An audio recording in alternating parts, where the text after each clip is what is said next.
Okay, so we finished chapter 4 earlier this week, and we will jump into chapter 5, which we'll be looking at various events, and all of them, for the most part, take place within the time frame of the year 1000 until.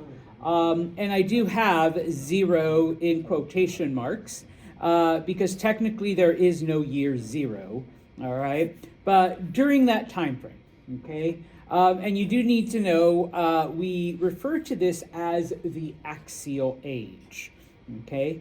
Now, what happens in this 1,000-year period? Well, a couple things, okay? Number one, it is during this 1,000-year period that we see the rise of new philosophies. Okay, people have moved on from some of their previous ideas, and now we have a group of people, various philosophers and thinkers and whatnot, that are coming up with new questions and new ideas as to the purpose of humanity and why the universe and, all of these other things, okay? In a sense, we see humans moving beyond just the basic, the gods want this, the gods created this, so, whatever, okay? Number two, we also see some of the empires that we looked at in chapter 4 collapse, okay? So, certain groups, like the Phoenicians, like the Israelites, okay, basically disappear or basically get blended in with other cultures, whereas others, okay, like the Persians, while they do get conquered, their influence is felt because, the societies that take them over do in fact adopt a lot of aspects, a lot of elements of Persian culture and continue to spread it. And so even though Persia, I guess, kind of falls, it does continue in new forms, okay? And then, of course, we get what are called second-generation societies in the sense that the empires that do survive, for example, ancient Greece, okay, and a couple other ones, they transform themselves. They, become new things. Okay. Oh, and I'm sorry, I skipped over this part. This is when we also see the rise of Rome and, a couple other places like that. So the beginnings of new empires. Okay. And then finally, at the very end of the chapter, we will look at the fact that in both Africa and the Americas, we finally, okay, only about 8,000 or 9,000 years behind, everywhere else. We finally see the emergence of complex societies. We finally see the emergence of advanced civilizations for the very first time. Okay, so we'll be looking, like I said, at these various things during this 1,000-year period. Okay, and so of course the map, because we do have, like I said, we do have various groups, various empires that come, they fall, they collapse, they change, new empires take their place, okay, and so on. All right, so we will start with China. We'll go to the farthest eastern part, okay. Remember, all right, to give you kind of a rehash here, it is the Chao, all right, it is pronounced Chao, that is in charge, okay? They are still, the dominant dynasty. They are still ruling China. Remember that the Chao came about because they existed at the same time as the Shang. Eventually they take over the Shang, okay? It is the Chao that developed that whole dynasty system, okay? And the idea of the mandate of heaven, okay? Where the family is, I spelled heaven, right? The family is chosen to rule, and so that family, is in charge, and, the heavens have chosen them, and of course we see peace and prosperity and growth and all of this other stuff. But of course, over time, the cycle tells us that eventually the rulers will become corrupt and they'll allow people to suffer, and we'll see natural disasters and, all of this other stuff. Okay, well, that's where we enter the picture here. Okay, the Chow have been ruling over China for several hundred years. Okay, and so once we enter this time frame, the axial age, this period of time after the year 1000, specifically the year 700, okay, we begin to see the slow decline and the slow collapse of the Chow dynasty. It is referred to as the spring and autumn period. Okay, yes, you do need to know that. All right, now it doesn't happen right away. I know when we draw the circle or when we just talk about it, it seems to happen all. No, it takes about 250 years. Okay, so you see the slow decline of society, the slow decline of civilization. Okay, or at least the slow, collapse of the Chow culture, okay, by the year 400, okay, and lasting for about 200 years. I mean, I guess it's more like 180, but, let's just round, okay.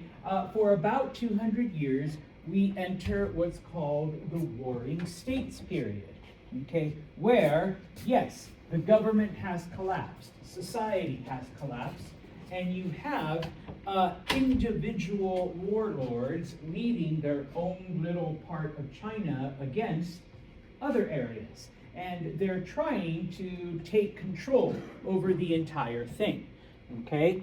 And it is during this time, we see hundreds of battles, lots of civil wars, things are going on at the same time. You have, war over here, you have war over there, and each group is trying to maintain control and power not only over their area, but they are in fact trying to expand into, new regions and hopefully,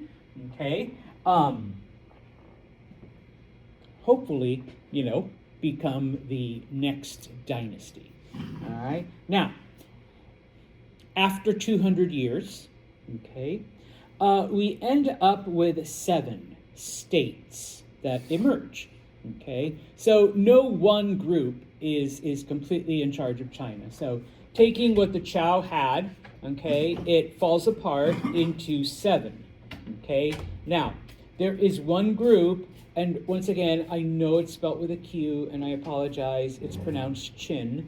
Okay, a group known as the Qin take it over, because they are the most powerful of these 7 states, and eventually, they come to power. All right, so, yeah. And that's where the name China comes from, right? Yeah. Okay. So after a time, it takes the Chow about 200 years, 250 years to collapse, and then we enter a period of about 200 years of civil war. Okay, so it's about 400 years, from one dynasty to the next. Okay, now that's not to say that everything just fixed itself. We do still see a lot of uprisings and minor conflicts and whatnot, but basically, the Qin claim the mandate of heaven. Okay, and we do begin to see Chinese society stabilize, for a time, all right? And so this map then just shows the 7 different states that kind of break break up and, come about after the Warring States period. You have the Zhao, the Qi, the Qin. If you've ever heard of the Han Dynasty, this was during that time, okay, Han China. But eventually it is the Qin that take over. It's the entire purple region, all right, that they eventually come to control, all right? Now, it is during this time, during this 400-year period of the collapse of society, all the way into the Civil War period, and then, of course, with the Restoration, okay, that we see, because this is one of the things that happens during the Axial Age, we see the rise of new philosophies in China, okay? Now, it is from these philosophies that we get, and if you think back to the very first chapter, it is from these philosophies that we get, the Chinese creation narrative. It is from this time period, okay, where it's the force, of the universe that creates good and evil, light and dark, cold and hot, and, like everything balances. All right. And so during this time, we do see a lot of philosophies and a lot of ideas and a lot of, people trying to explain, why it is that society is falling apart, why it is that our society is becoming more and more corrupt. Okay. And then, of course, during the Civil War period, why it is that people are fighting each other and why it's important, that we decide that, one family has the mandate of heaven or another one doesn't. Okay, we're not going to look at all of the philosophies. We're not going to look at all of the philosophers, unfortunately, but we are going to look at three. Okay, out of these three, it is typically Confucianism that most Westerners have heard of. Okay, so number one, we're going to look at Confucianism, Taoism, and then another one, the last one, known as legalism. Okay, but please be aware that there are like dozens and dozens more other philosophies that arise during this time frame. Some of them die out, some of them do in fact grow, or some of them eventually merge with one of these. Okay, so Confucianism. Okay, it is named after its founder, for lack of a better term, a man named Confucius. Okay, Confucius was born during the Zhao dynasty. Okay, but he was born during the spring and autumn period. So he's born at the very end, when society is falling apart. All right. He's never seen China at peace and prosperity and harmony. When he's born, natural disasters, the leaders are corrupt, people are stealing from each other, He's basically born into a very, pardon my language, a very shitty society. Okay. And so, Confucius was actually a government official. He served in a very, very minor role. All right, he was probably the guy in the office that, brought you your mail or, moved paperwork from point A to point B or approved, your building permits. All right, he worked for the government, but he wasn't up in the highest levels. Okay, now, like I said, the time period that he was born in, basically he's watching society collapse, society fall apart. He's watching the government be corrupt. He's watching natural disasters happen. He's watching people die, all right? And so basically, he's just like, okay, why is this happening? All right, number one. Number two, it's obvious that the Zhao dynasty has lost the favor of heaven, all right? They no longer have the mandate, okay? So we need a new family or new rulers to come in and take over and bring peace and prosperity back to China. Okay, so he literally quits. He quits his job and he goes out and tries to find this enlightened ruler or this family to be able to take the place of the corrupt Chaos. All right, now as he does this, because it's obviously not like a 2-day thing, he spends, a long period of time, he comes up with a philosophy, all right? As he observes humans, as he observes people, as he's observing society and the things that are happening, okay? And these are the basics of Confucianism. I'm not going to ask you to remember everything, but you should at least know the fundamentals, okay? It's part of, you being exposed to different ideas, okay? Number one, both Confucius himself and the philosophy of Confucianism believe in the goodness of humanity, that basically people are genuinely good, all right? If you leave them alone, that most humans will make the right / ethical choice, okay? Because that is our nature, okay? So leave people alone, and for the most part, they will do what is right, okay? It's society that corrupts people, okay? But left to your own devices, you'll genuinely help other people. You'll choose the right path. All right, number one. Okay, number two. He believed that loyalty to family was paramount. Okay, children, obey your parents. Sorry, ladies, wives, follow your husbands. Family is number one. Family is important. Now, remember, he's a government official. He is looking for good, decent rulers out there. And so one of the things that he taught and he believed and is a basis of Confucianism is that you must teach children loyalty to parents, okay? Because your parents are in fact your first government. That is your first experience with government. They're the ones that make your laws for you. They are the ones who enforce those laws, okay?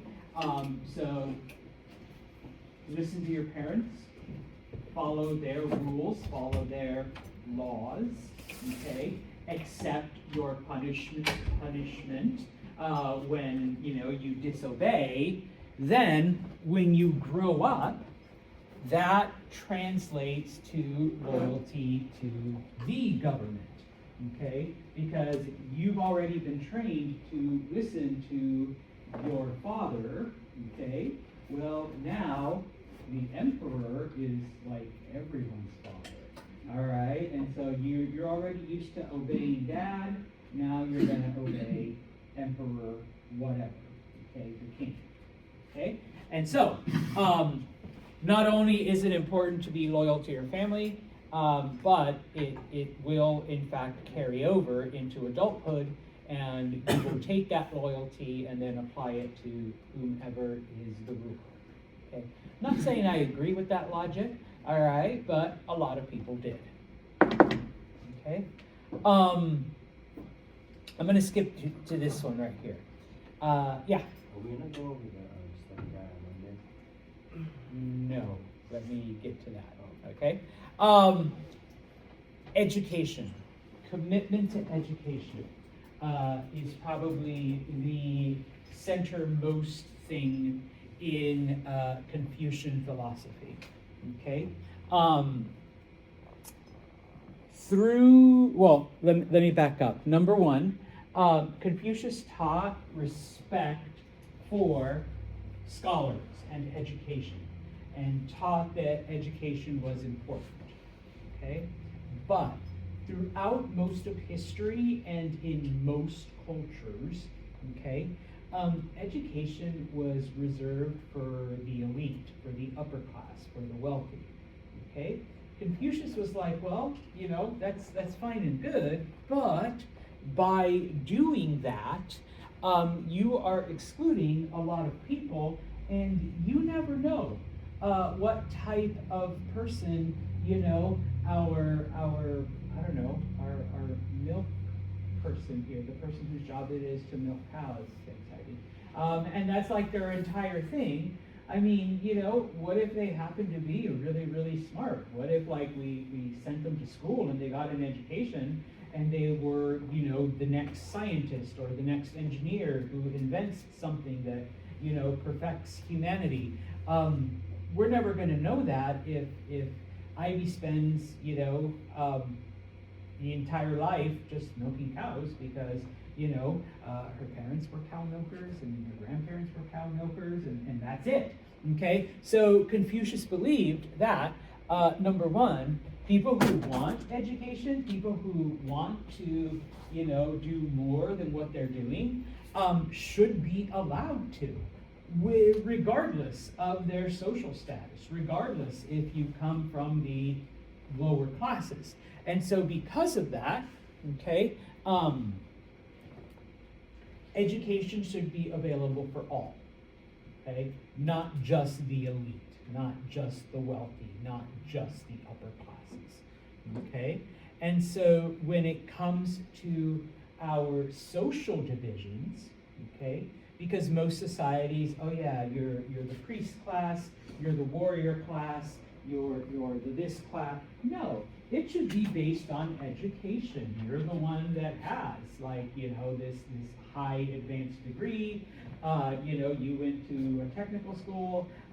You barely made it through high school. Sorry. And nothing. All right. You can basically write your name. All right. Sorry. All right. Type of thing. And so those should be the divisions. Okay, based on your education, not, oh, well, I'm a member of the merchant class, so, I'm better than the unskilled class, whatever. Okay? Now, even though later some people saw him as a quote unquote, God, all right, wanted to deify him, he's like, no, I'm basically just a teacher. All right, I'm just trying honestly, I'm just trying to go out there and find someone who's worthy of taking over leadership of China. All right, I'm not out here to be like the savior of people or anything. Okay, and so he spends his life teaching. He spends his life searching. Okay, and it isn't until after he dies that his students, okay, basically we're like, hey, you remember when Confucius, talked about this, and you remember when he taught us about what? And so it's actually his students who get together after his death and bring together some of the stories and some of the wisdom and some of his philosophy, and they put it together and they publish it, and it's known as the Analects.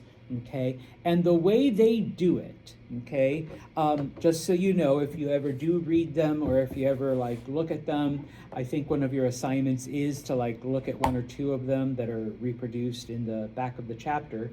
Okay, they decide to do it as just one day the master was sitting and Zan approached him and asked, what is the meaning of life? And so, Confucius then told him a story with a moral in it, okay? And then the next day he's sitting there and Maddie approached him and said, oh, great teacher, I need to choose between, having goat for dinner or sheep for dinner. What should I decide? And so then the master teaches a lesson that goes beyond just choosing food, type of thing. Okay, that may or may not have been the way he actually taught, right? We don't know because, we weren't there.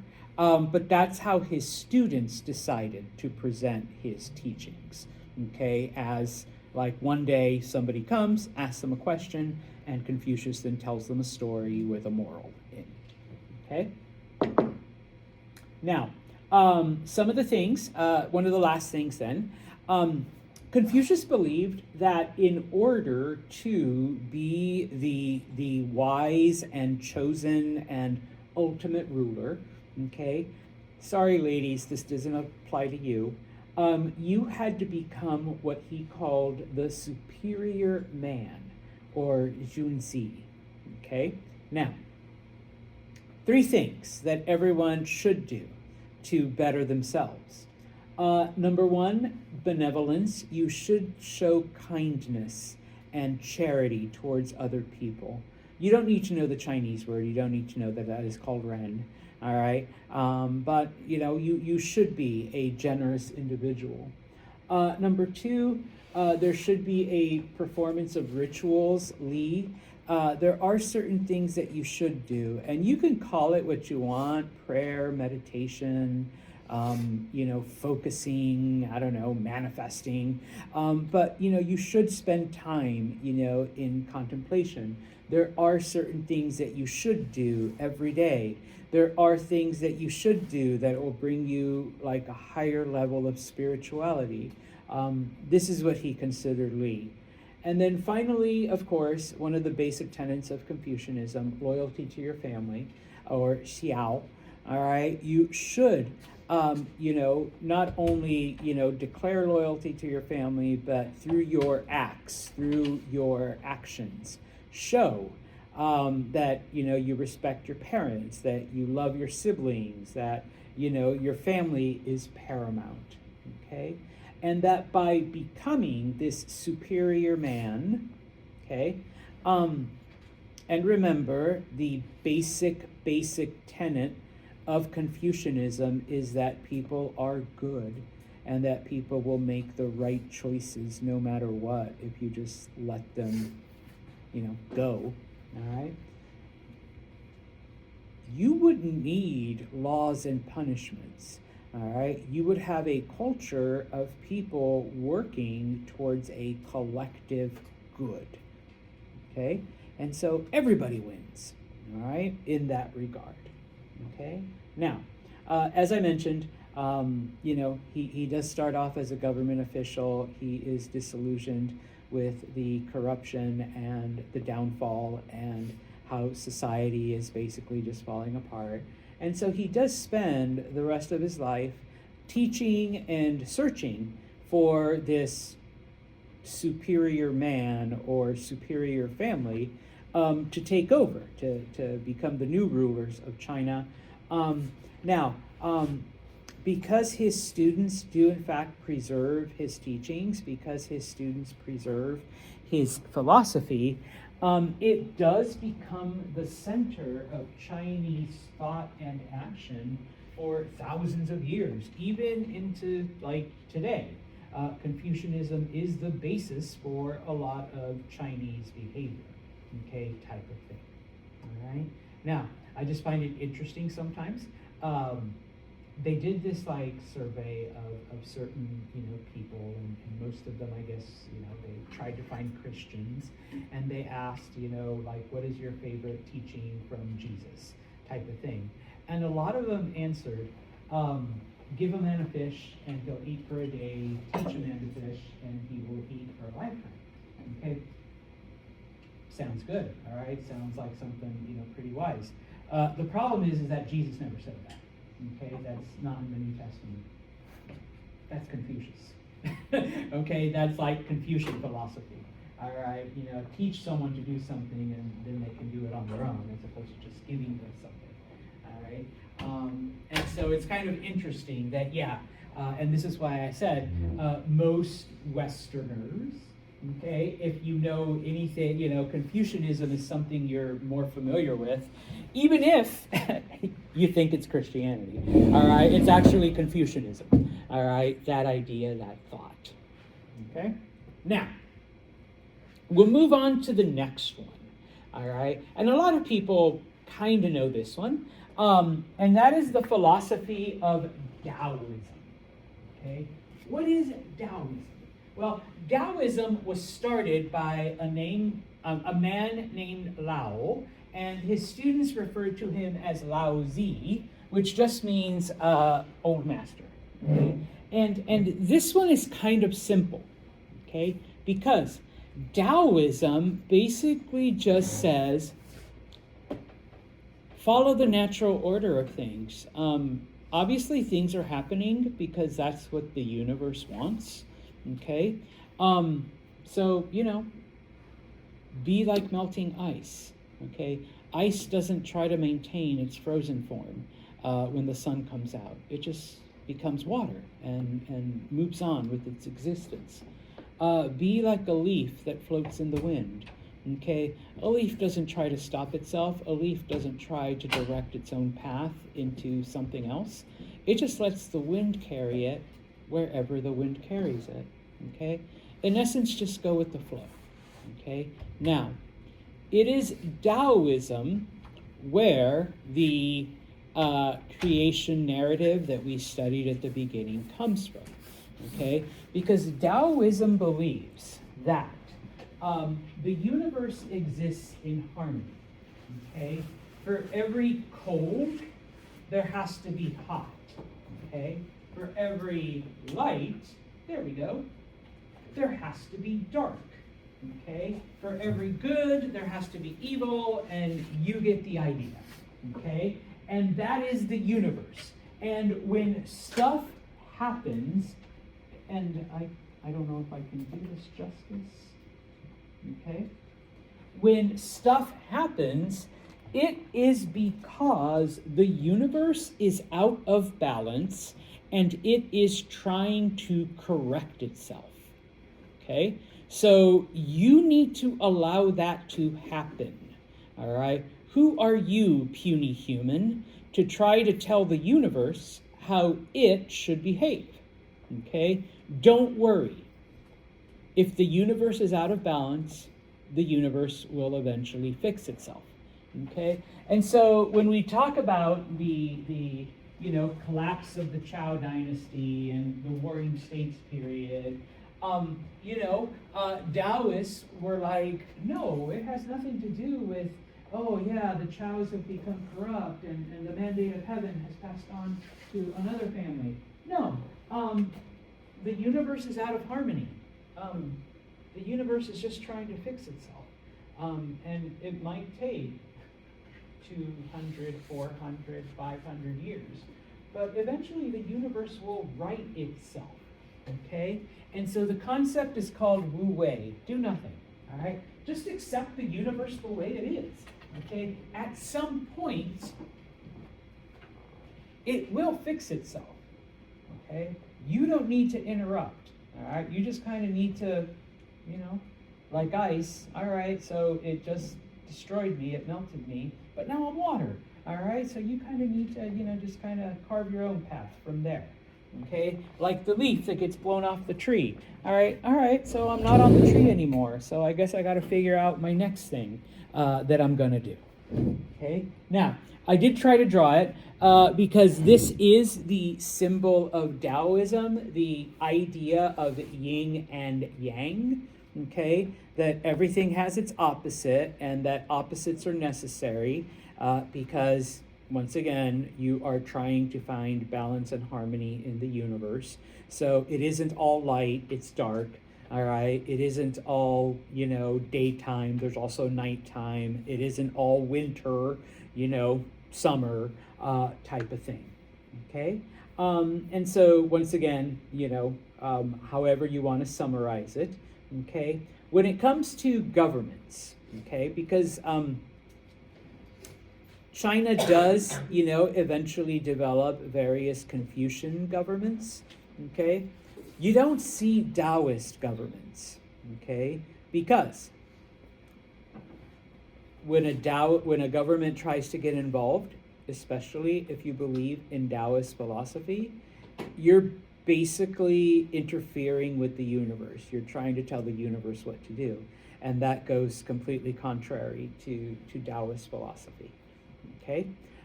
So you're not going to see a lot of Taoists, Taoist kings or anything like that. All right? And yes, there are two spellings. Once again, it depends on the translation you look at, and it depends on which writing system it actually came from. Okay? But that is the Taoist philosophy. Just let things happen. All right? Now, just as a side note, since this obviously doesn't really work for a government system, most people look at Taoism as more of a personal philosophy as well. All right? Like each of us within us need to find that center, that harmony. All right? And so if there's something dominating your life, then you need to find a way to balance everything. So work, play, family, whatever the opposite of family would be, friends. Okay, somehow you need to find that balance and harmony within yourself. Okay, and so a lot of people who study this look at Taoism as more of a personal philosophy as opposed to, a societal thing. Although I guess it does work for society. Okay, everything needs to be balanced out. Okay, and of course, when it comes to explaining nature, all right, type of thing, it's like, yeah, everybody hates it. Everybody's complaining about the snow and the cold and all that shit. But eventually, what's going to come? Yeah, eventually it'll be warm and it'll be sunny and the grass will be green, all right? And then we'll complain about the heat, all right? But then, and the humidity. But you know what? That's okay, because at some point the heat and the humidity go away and we get this again, all right? So everything balances itself out, okay? The last philosophy, okay? And actually, it's just the top three because, it's really, really short and basic to understand, and that is the philosophy of legalism.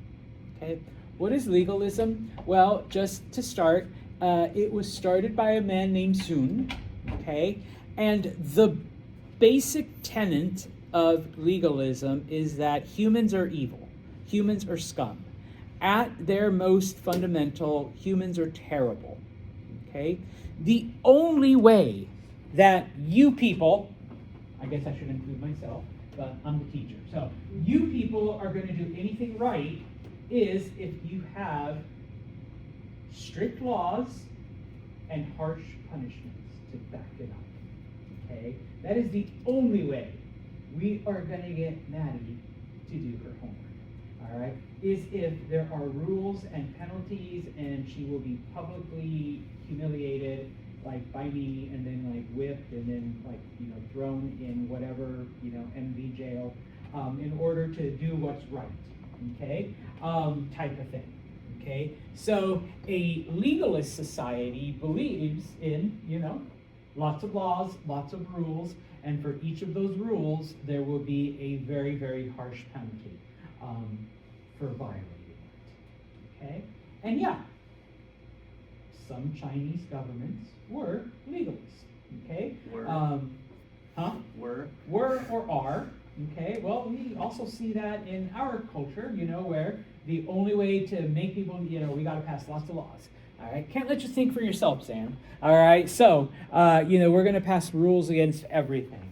Now, when I first started teaching this, you guys might be too young, but there was a time when they were thinking of banning carbonated and sugary drinks in New York, making it, restricting it type of thing, because, we know that, sugary drinks are bad for you, and you get fat, and you get, all these other things, all these other health problems, and, diabetes and shit like that. So, hey, if we want a healthy population, let's just ban sugar, And it's just but wait, that's my choice type of thing. Okay, but no, Sam, the only way I'm going to get you to eat healthy is by banning food that's bad for you. And of course, making it, oh, where did you get those, that bag of hot Cheetos? Well, now we're going to have to fine you. Now we're going to have to shut down the store where you got it from, type of thing. Okay. I look around, well, nobody has any drinks today. But, this is just water. But yeah, no, it didn't happen. You can still buy sodas and all that other shit, and sugary stuff. But yeah, that basically, it's the only way that we're going to get you to do what's right, is if we make, laws and punishments for everything. Okay? Now, what ends up happening over the next couple hundred years in China then? Okay? Well, number one, depending on who is ruling, okay, if I'm a Confucianist, if I'm yeah, people need to, be good and education and we need a better society, then yeah, here are my Confucianist scholars and my Confucianist followers that are yes, good job, Emperor Santos, and guess what? We will go out and we will teach the people and we will help them. all right? But if we have some legalist people, all right, well, here are the legalist scholars going, you know, Paul is like, Mr. Santos, I've got a list of 20 laws that we need to pass so that the people make right choices, and here are all of the punishments. You know, all of them are death, of course, for breaking these laws. And I said, you know what, that's a good idea, because people are stupid and we need to tell them what to do, and the only way they're going to do it is if we threaten them with death. You know, so boom, there you go. Okay? Now, of course, if you're a legalist and a Confucianist comes to power, well, then you're kind of screwed, because the Confucianist is like, okay, you guys are like crazy, you're taking this too far.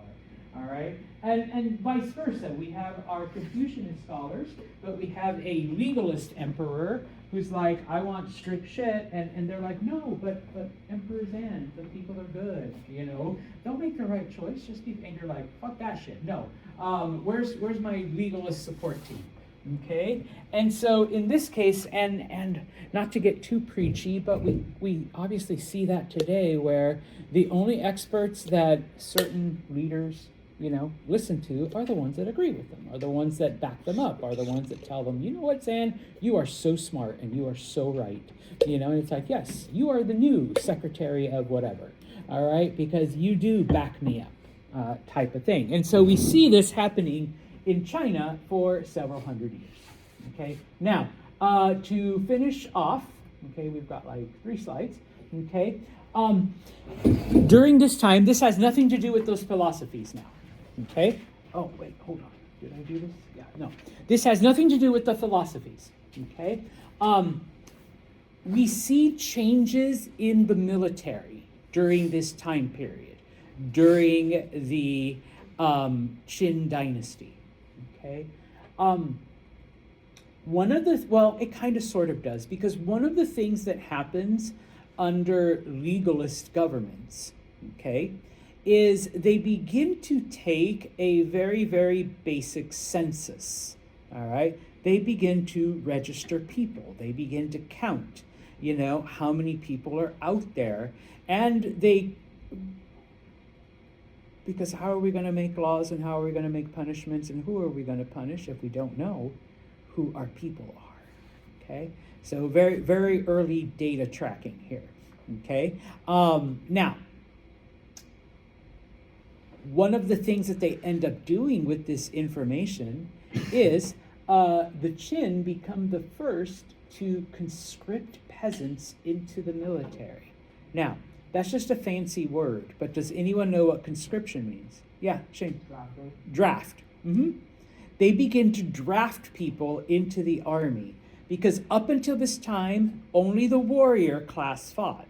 And under legalist governments and eventually Confucianists, they're like, why should the warrior class be the only ones that fight? Why not all men? Look at these records, look at this information that we've come up with, and there are millions of healthy, age-appropriate men that could be fighting, but they're not, because they're not part of the warrior class. So guess what? Let's give them some basic training, show them how to poke people, you know, and march them out. Let's use them in war, okay? The other thing that gets invented during this time, the Chinese invent a lot of stuff. Number one, they invent the crossbow, okay?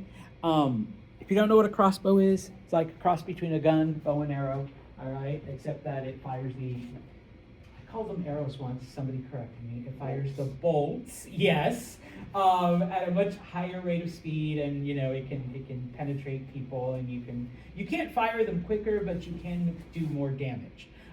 It's the Chinese that invent it, even though Europeans later adopt it during the Middle Ages. Okay, it's a Chinese invention. Okay, the other thing, and I know I'm skipping some of these, it's just for the sake of time. For the longest time, and even up until like 150 years ago, armies only fought when the weather was nice. Okay, once it got cold and wintry, that's it. They either went home or they just camped for the winter and they just waited until the weather got nice. Okay.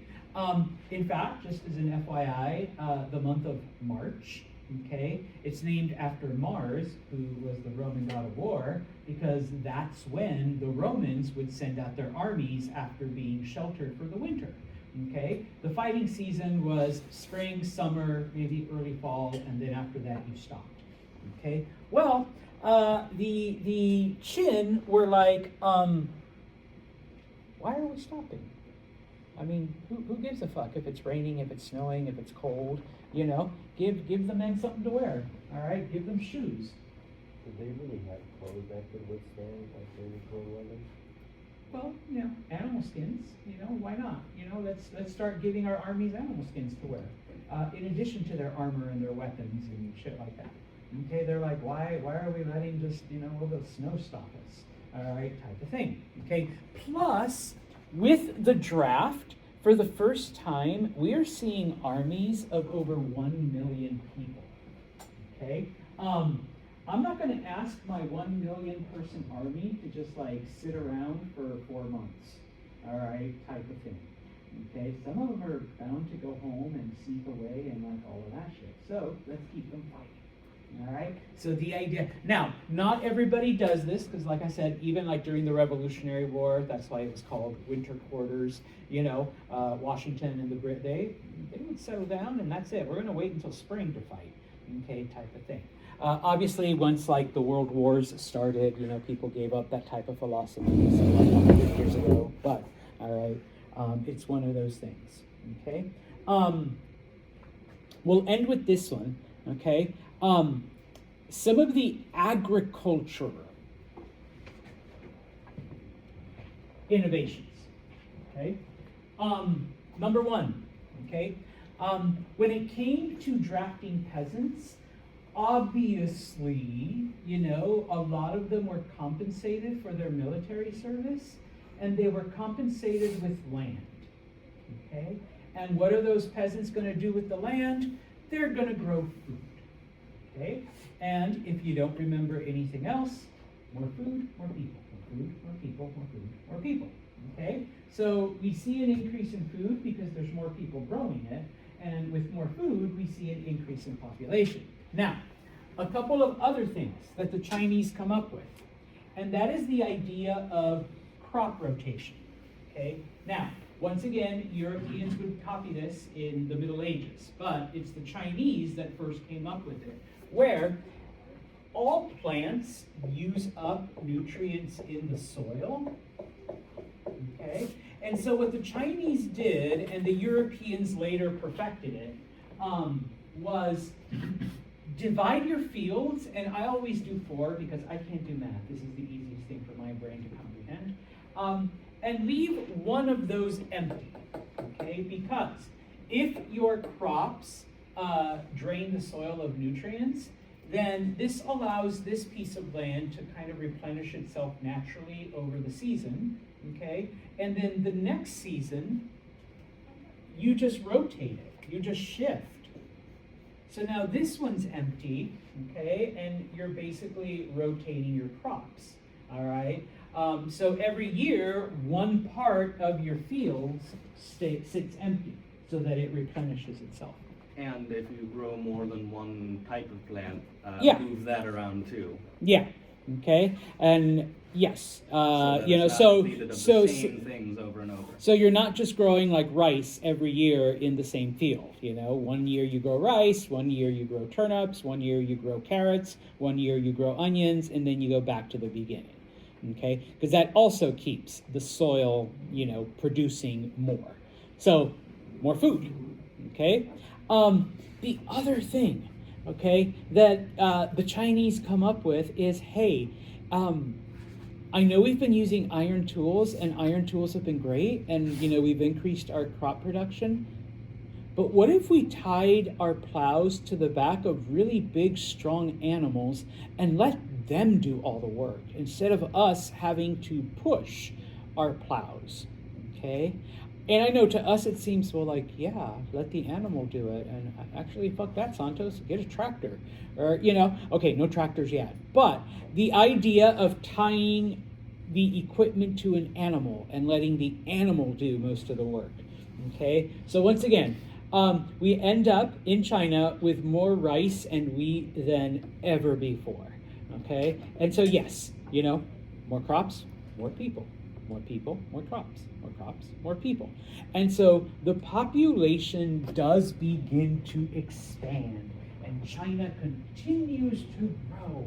Don't worry, a couple hundred years, I don't know, about 1,000 years later when the bubonic plague hits, it all goes back down. But the Chinese population grows, and for the first time, we actually do hit that tipping point, all right, where more crops doesn't equal more people. All right, you get so many people that the crops can't keep up, and so you do begin to see starvation. You do begin to see shortages. But overall, all right, Chinese society grows during this time frame. Okay, so improvements in agriculture. All right, now before you go, okay, and going back to you, all right, we are off